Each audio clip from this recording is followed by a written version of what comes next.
అందరికీ నమస్కారం మరియు రక్షాబంధన్ శుభాకాంక్షలు. ఈ సందర్భంగా ఒక చిన్ని కవిత. అంశం మమతల మధురిమలు. ఆ బంధం ఎన్నటికీ వీడని ఆకాశం చుక్కల తీరు.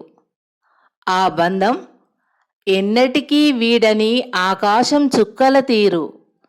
నిండు పున్నమి వేళ కోటి కాంతులు మోమునందు మెరియుచుండగా, నిండు పున్నమి వేళ కోటి కాంతులు మోమునందు మెరియుచుండగా, ఒకరికొకరు జీవితాంతం రక్షయని ఎదిగిన కొద్దీ ఒదిగే మల్లెతీగల మమకారం పెనవేసుకొని అల్లుకుపోయే పేగుబంధమది.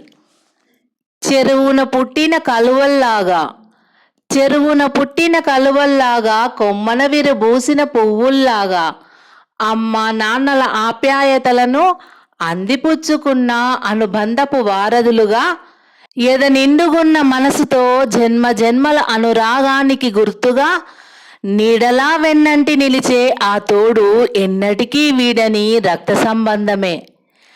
ఆ పదలేవో అలుముకున్న క్షణాన నేనున్నానంటూ కష్టాల కడలిని దాటించి, కన్నీరొలుకు కనులకే మొలిచిన ఓదార్పు హృదయాలతో, చల్లని వెలుగులు పంచుతూ, వాడని చిరునవ్వులతో, తీపి గుర్తుల నడుమ తీపి పంచుకునే మమతల పందిరిలోని మధురిమలవి.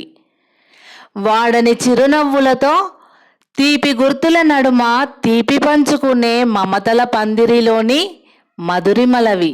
మిలమిల మెరిసేటి రాఖీ బంధనంలో అంబరాన్నంటే అనురాగానందాల సాక్షిగా, తోబుట్టువుల చేతిన నిలిచిన రాఖీతో శోభాయమానమే జీవితమంతా. ఆ బంధం ఎన్నటికీ వీడని ఆకాశం చుక్కల తీరు. ఆ బంధం ఎన్నటికీ వీడని ఆకాశం చుక్కల తీరు. ధన్యవాదములు.